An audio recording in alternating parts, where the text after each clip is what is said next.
Ha publicado, como decíamos al principio de este programa, usted esta biografía de Isabel la Católica, reina muy conocida, tiene más de 600 páginas en español, está editada por Debate, originalmente apareció en inglés con el título de Isabel de Castilla. Isabel la Católica nació, si mal no recuerdo, leyendo este libro en 1451. Algunos años después se convirtió en reina de Castilla, en 1474, al pie de una iglesia o delante de una iglesia en Segovia. Hay una placa ahí justamente. Luego se casó con Fernando de Aragón y con eso unió dos de los reinos que había en España. El de mayor extensión era Castilla, Aragón estaba al este y comprendía lo que es hoy precisamente Cataluña y Valencia y Aragón y demás. Y había otros reinos aquí como Portugal en un lado, el pequeño reino de Navarra al noreste y un enclave todavía de los musulmanes al sur. En América Latina, por supuesto, conocemos mucho a Isabel la Católica porque al casarse con Fernando de Aragón financiaron a Cristóbal Colón, vino el descubrimiento, hay mucha controversia sobre la actitud de los españoles en el descubrimiento. Ella patrocinó, dice mucha gente, la Inquisición española, hubo expulsión de los judíos y de los musulmanes durante su reinado. Pero lo cierto del caso es que ha sido una mujer importantísima en la historia universal. ¿Por qué escribió este libro? Bueno, yo lo escribí en parte porque ya había escrito un libro, una biografía de su hija, Catalina de Aragón, que es quien se casa con el rey inglés Enrique VIII, el Tudor famoso, y que es una persona muy importante en la historia de Inglaterra. Por ello no somos católicos. Enrique VIII pues, se marchó de la Iglesia romana, católica romana, precisamente porque no se quiso divorciar ella de él. Y en segundo lugar, porque a mí lo que me gusta es la historia de España, y yo creo que para empezar no es un mal sitio. No es mal sitio. Y en tercer lugar, porque es una mujer de una importancia mundial, y es una mujer, o sea que no nos damos cuenta muchas veces que ella es realmente de las grandes reinas que ha habido en la historia de Europa. Ella es una de las 4 o 5 más importantes, a no ser la más importante, pero desde luego es la primera de ellas. Y su impronta pues está en todo el mundo, en América Latina desde luego, en España también, pero también en la historia común de Occidente, que arranca en parte, pues una parte muy importante es ese viaje que hace Colón en busca de Asia, pero topándose por casualidad, sin saberlo, con las islas del Caribe, y de ahí pues toda la conquista de los conquistadores españoles en América Latina. Usted pone en los 2 epígrafes del libro uno que es una frase de Hugh Thomas, un historiador británico, que dice con respecto a Isabel la Católica: ninguna mujer en la historia ha superado sus logros. Una frase muy seria. Pero pues ahí están también, como ha mencionado usted, qué sé yo, Catalina de Rusia, la reina Isabel I de Inglaterra. ¿Fue más importante Isabel de Castilla que ella? Yo creo que para mí la única rival que tiene es Catalina de Rusia, porque las 2 reinas británicas, tanto Victoria como Isabel I, no tenían tanto poder, tenían que compartir el poder con otros, y tampoco tuvieron un impacto tan enorme en el mundo. Sobre todo Isabel I su reinado fue muy importante, más que nada por largo, ¿no? Pero el impacto más allá de las fronteras del Reino Unido, de Inglaterra, fue bastante poco, ¿no? Catalina de Rusia sí que era una mujer muy potente, que aumentó pues el poder de Rusia bastante, ¿no? Pero aún así, insisto que la clave del reinado, del impacto del reinado de Isabel, es el viaje de Colón, y este es el comienzo de un cambio en el mundo occidental, en lo que es la cristiandad, porque entonces pues, el mundo se dividía entre cristianos y musulmanes, y para los europeos pues, lo que había más allá, que eran chinos y indios y algo muy desconocido, ¿no? Que solo había estado Marco Polo y pocas personas más, ¿no? Entonces, este mundo de Occidente estaba sufriendo porque los turcos otomanos, los musulmanes estaban ganando terreno en Turquía, en Grecia, en los Balcanes, estaban a punto de llegar a Viena incluso, eso.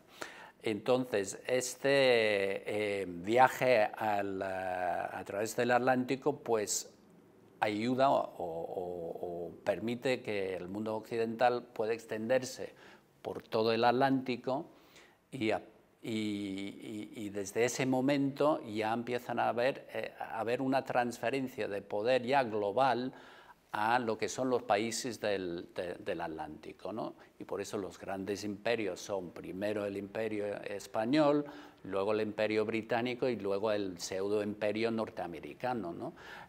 Hasta los países más pequeños, Portugal, con Brasil y con Angola y con Mozambique, tenía un imperio, Holanda. Todos esos países pudieron extender su poder porque eran países del Atlántico. Y ese poder, al final, pues el foco, al final traspasa el Atlántico y pasa al otro lado, en Estados Unidos. Entonces ahí tenemos una cultura en común, una historia en común y incluso diría una tradición política en común, ¿no? Que ha sido muy importante en la historia del mundo en los últimos 5 siglos y que a lo mejor está llegando ahorita mismo a su punto de inflexión, ¿no?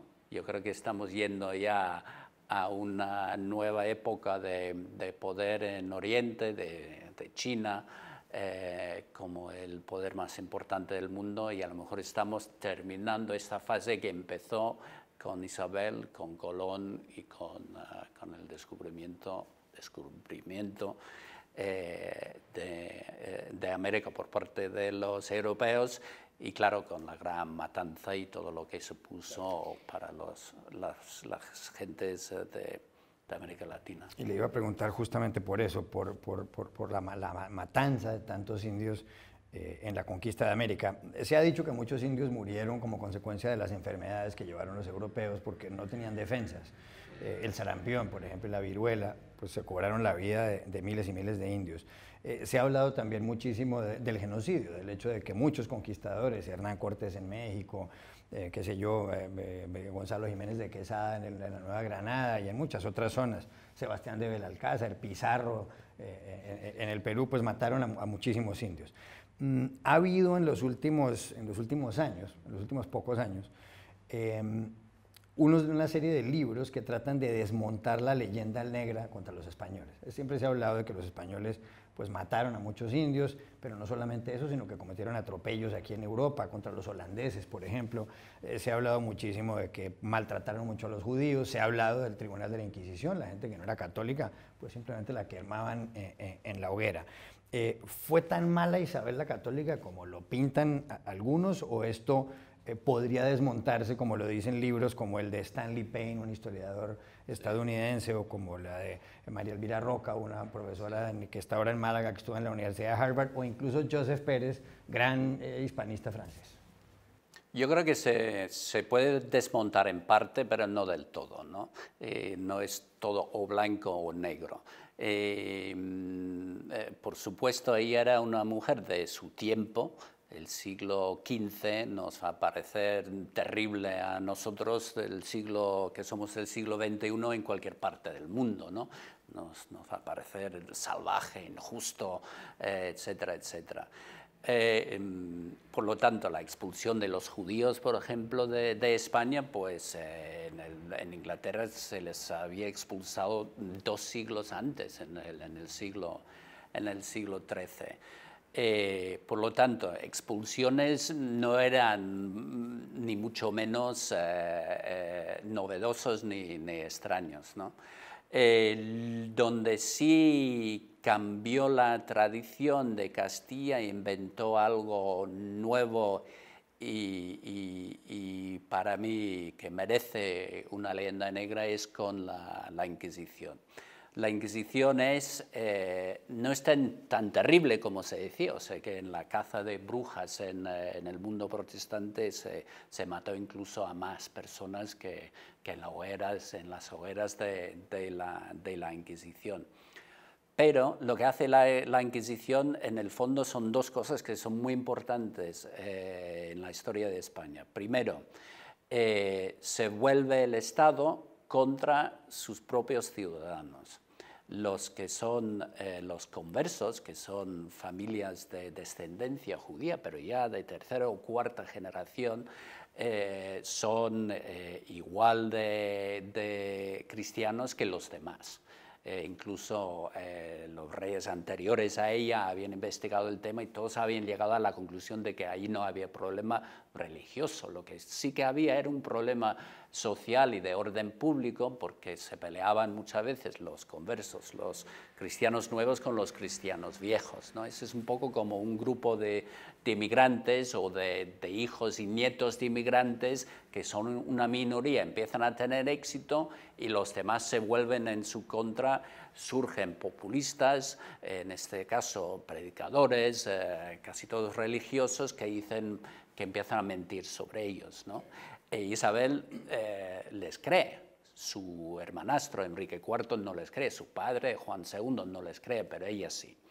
Entonces se vuelve una mayoría en contra de una minoría y le resuelve un problema de orden social realmente. Pero no solo esto, que empieza ya una tradición española de pureza de sangre que ya tiene consecuencias en los siglos, ¿no? Así que ahí yo sí que creo que se merece una leyenda negra. En cuanto a lo que pasó en América Latina, bueno, yo no soy gran experto en los conquistadores posteriores, sí que el régimen de Colón fue brutal, sí que se murieron muchísimas personas por razones varias. Claro, lo que no hay que olvidar es que hay lo que se llama el intercambio colombino, que es todo lo que recibe Europa y lo que recibe América, no solo en términos de personas y culturas, sino de plantas, de enfermedades, de miles de cosas, ¿no? Por lo tanto, la importancia es doble o es mucho más que simplemente el intercambio de personas. Pero sí, yo creo que la actitud conquistadora es absoluta, con algunas excepciones. Ahí están de las casas, ¿no? Y otros, pero es muy de su tiempo. Es muy de su tiempo. Yo creo que no se trata peor a los indígenas en las Américas que a los musulmanes de Granada, por ejemplo. Ya, Elsa, hablábamos de la leyenda negra, de esta cantidad de libros que existieron y de versiones sobre el Imperio Español en contra de los indígenas, en contra de los judíos, en contra de los musulmanes. Como hablábamos hace un momento, parece que eso ha sido un poco exagerado. Si fue así, si fue una exageración, ¿eso quién se lo inventó? Bueno, aquí para mí hay dos exageraciones, ¿no? Uno es primero la leyenda negra propia, que empieza, pues es el resultado en el fondo de la envidia italiana y de la enemistad de los protestantes, ¿no? Tanto en Holanda como en Inglaterra, ¿no? Pero lo que hay que decir es que todos los imperios producen leyendas negras, ¿no? La británica también, la norteamericana, que también tiene su leyenda negra, ¿no? Y que suelen tener dos vertientes. Uno es la exterior, los de fuera que la critican, y luego es la interior, porque los imperios cuando se caen, pues se caen por sus problemas de sobreexpansión, ¿no? Entonces hay enemigos interiores que buscan la caída del imperio para independizarse, ¿no? Eso por un lado. Luego hay un tercer vertiente que es la española, ¿no? Cómo ven los españoles a su propia historia y a los que les critican, ¿no? Y en esto los españoles son muy sensibles, demasiado sensibles, creo yo. Y estamos viviendo ahora mismo un momento de crisis de identidad en España, con lo que está pasando en Cataluña, y estoy viendo un poco que ha vuelto a surgir el tema de la leyenda negra. Ya se venden libros, muchos libros sobre el tema, y es precisamente, creo que por ese momento de inseguridad y de búsqueda de una identidad más dura, más duradera también, que se vuelve a hablar del tema. Para mí, España tiene un problema, que es que le falta un relato nacional todavía, por eso es un país que no tiene ni letra en su himno nacional, ¿no? Hay demasiada pelea sobre lo que es el pasado de España, lo que es la historia de España, lo que tienen o no tienen en común los españoles, y eso es problemático incluso en la política, ¿no? Porque la gente ve la propia historia de España de maneras muy diferentes, muy distintas. Claro. Usted mencionaba en este libro de Isabel la Católica, al principio dice que tal vez ella fue la primera persona que fundó un imperio global en la historia. Y por supuesto esto empezó con su matrimonio con Fernando de Aragón. Isabel había tenido solo un hermano que se llamaba Alfonso, que era menor. Eran hijos de Juan II de Portugal, corríjame si me equivoco, de Juan II de Castilla, que era de la dinastía Trastámara, y de Isabel de Portugal. Pero en un momento dado, cuando se murió el padre, estaba reinando en Castilla un hermanastro mayor de Isabel la Católica, que era el rey Enrique. Intentaron después arreglar algunos matrimonios para Isabel la Católica, pero cuenta usted en el libro que una cosa importantísima de ella cuando era muy niña es que logró pactar con su hermanastro. Una vez que el otro hermano de ella, Alfonso, había muerto, siendo niño realmente, ella llegó un momento dado en que dijo que ella tenía que tener un poder de veto a la hora de casarse, que no le podían imponer a su marido. Y al final ella escogió a Fernando de Aragón, que era quien iba a reinar en la otra mitad, si se puede llamar así, o tercera parte de la península ibérica, y así se creó este imperio. Pero además eso funcionaba como dos imperios, nunca fueron exactamente uno solo.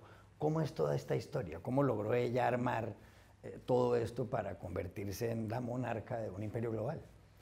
Bueno, yo creo que la clave principal está en el asunto este del matrimonio, ¿no? Ya incluso antes de pactar con Enrique IV, pacta con su propio hermano, o los que le rodean, y cuando él pues hace lo que aquí se conoce como la farsa de Ávila, le pronuncian rey, y hay dos reyes en España, Alfonso y Enrique IV, y ella tiene que decidir, ya solo tiene, si no recuerdo mal, 14 o 15 años, y en ese momento es la primera decisión que tiene que tomar, ¿no? Me voy con el rey, con Enrique IV, con el hermanastro, con mi hermanito, el otro rey, ¿no? Entonces ella decide ir con su hermano Alfonso, y ya empieza a decir, pero solo si puedo elegir yo, o por lo menos compartir la decisión, tener veto sobre la decisión de quién va a ser mi marido, ¿no? Y esto es importantísimo porque ya se ve que es una mujer que quiere mandar, está en un mundo de hombres, todos creen que pueden decidir por ella, y sin embargo ella va diciendo una vez y otra vez que no, que voy a decidir yo. Incluso cuando pacta con Enrique IV, perdona, él todavía cree que él tiene el poder de elegir su marido. Ella en secreto se casa con con Fernando, y por lo tanto es una decisión propia suya, muy arriesgada, pero es una decisión suya, ¿no? Ellos se casaron en Valladolid, ¿no es cierto? Se casan a escondidas. Sí, a escondidas. Fernando tiene que entrar disfrazado de sirviente. Llegaba al Valladolid, se casan, pero tienen muy pocos amigos, muy pocos aliados. Y como he dicho, pues es una decisión muy arriesgada, porque en cualquier momento puede venir Enrique IV con un ejército y matarles o mandarles a prisión, ¿no?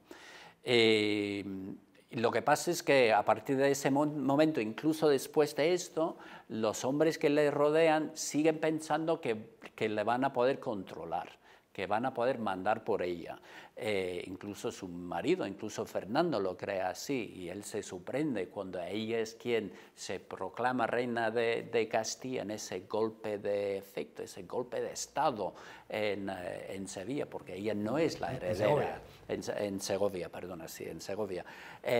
Y ella no es la heredera es la supuesta hija de Enrique IV, Juana la Beltraneja, pero ella se proclama y va por la vía de los hechos consumados, ¿no?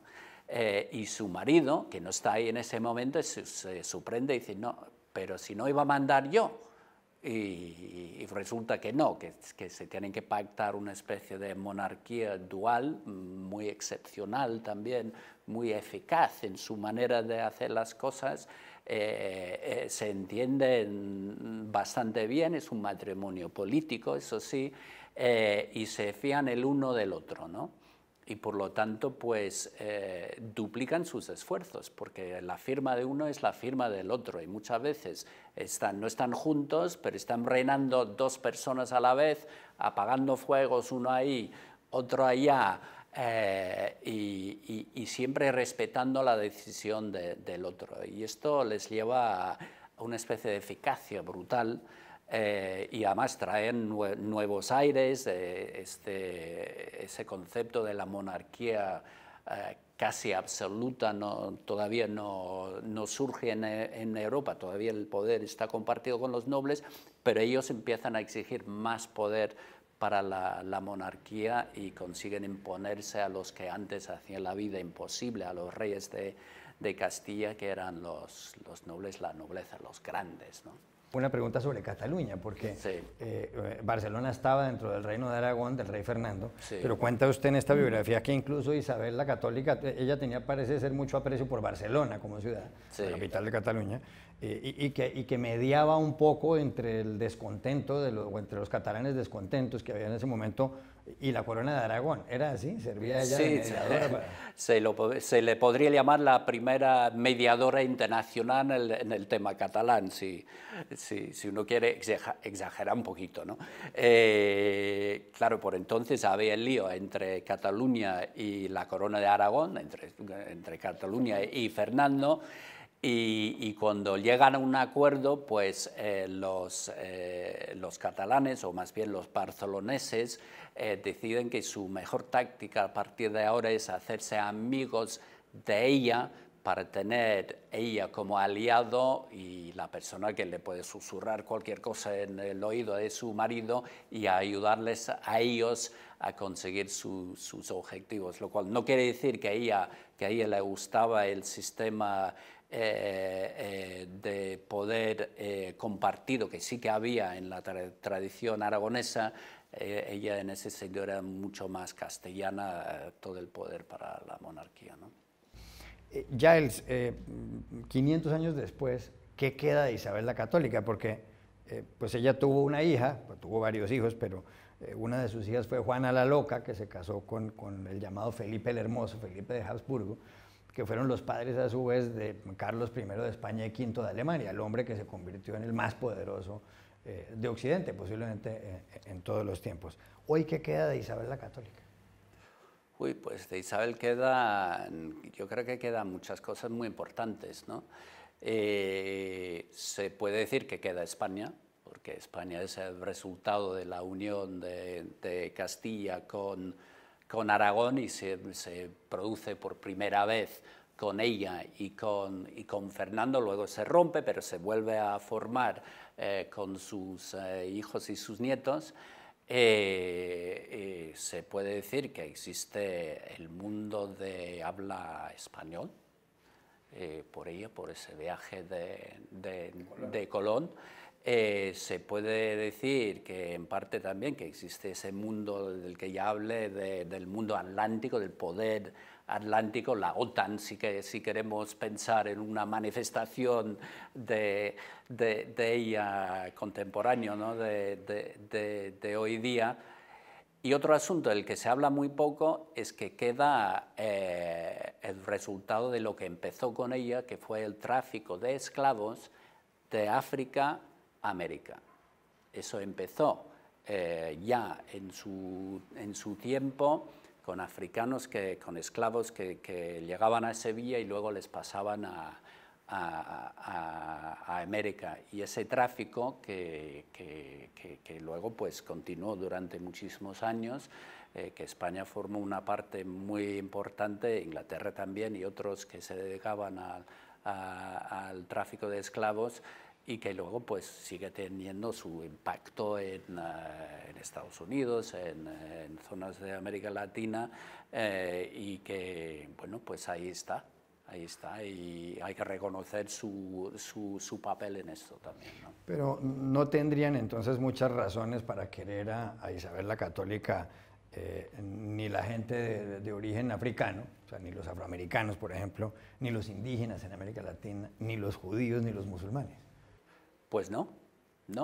Ella lo que quería era un mundo cristiano, buscaba una especie de purificación del cuerpo castellano, el cuerpo común, y esa imagen del mundo, pues de su país, lo proyectaba al mundo también.